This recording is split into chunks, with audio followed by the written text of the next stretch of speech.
Oui, alors Yves Mermoud, je m'occupe de l'association Témoignages d'un passé depuis un peu plus de 30 ans maintenant.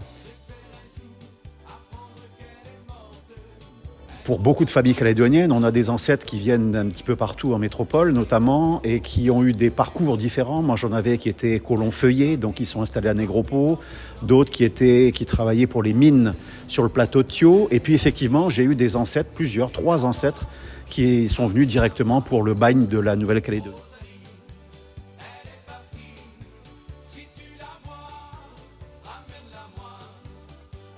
Non, non, c'était trois forçats, trois condamnés.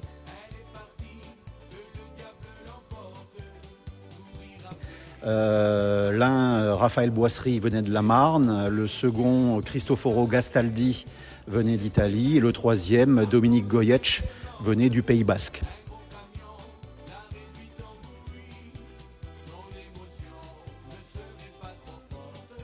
Alors il est arrivé le 23 juillet 1873 et donc cette année, on va fêter là, enfin on va évoquer quand même le 150aire du début de la famille, une grande famille puisqu'on se retrouve de temps en temps pour des cousinades qui regroupent des centaines de personnes.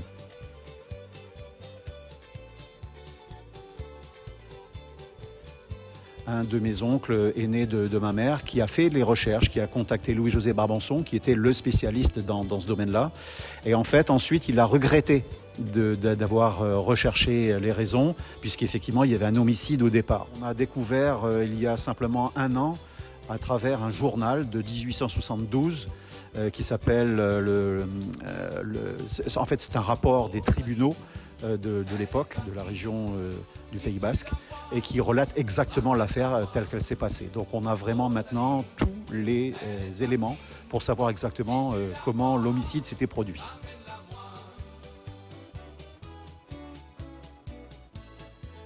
Ensuite, il sera affecté à Bourail, où il va recevoir une concession rurale, donc à Bakouya, près de la romerie de Bakouya, le lot 10, le lot numéro 10.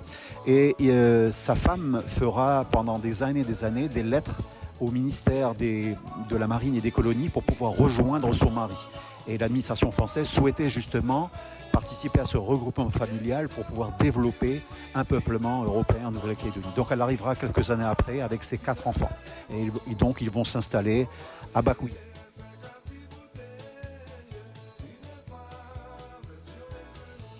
Alors moi je suis de la 5e génération, mon fils la 6e et petit-fils de la 7e génération.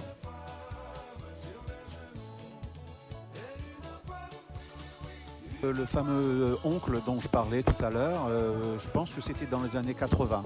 Je pense que c'était, j'ai pas la date exactement en tête, mais je pense que voilà, ça fait quand même maintenant 30 à 40 ans que je connais un peu cette histoire et que je m'intéresse particulièrement non seulement à l'histoire de mon ancêtre ou de mes ancêtres forçats, mais de l'ensemble de cette histoire de la transportation en Nouvelle-Calédonie. C'est une page qui est vraiment très très importante.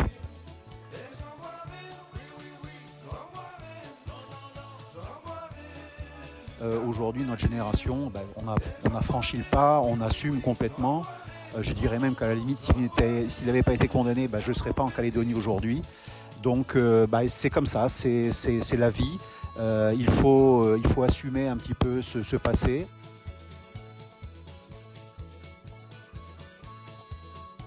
L'objet qui me vient à l'esprit, c'est une hache. Et c'est pas quelque chose, c'est pas une notion de meurtre de quoi que ce soit.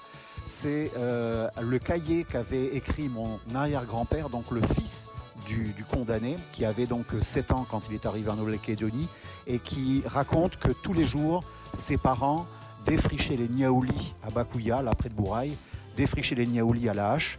Le soir, ils nourrissaient les enfants, ils les couchaient, et après que les enfants se sont endormis, ils retournaient avec les haches pour continuer à défricher les niaoulis, de façon à ce que la parcelle soit cultivable le plus vite possible parce qu'il fallait nourrir ses enfants. Donc ce symbole-là du travail acharné, nuit et jour de mes arrière-grands-parents m'avait beaucoup marqué.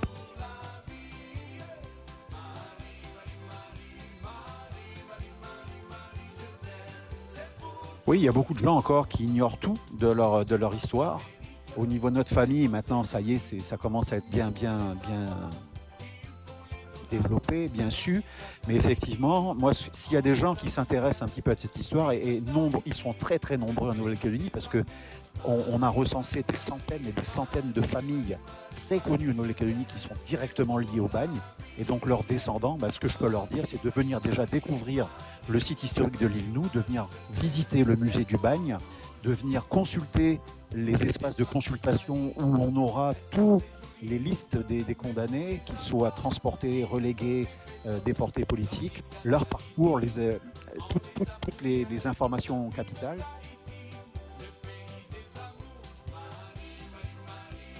Merci à vous.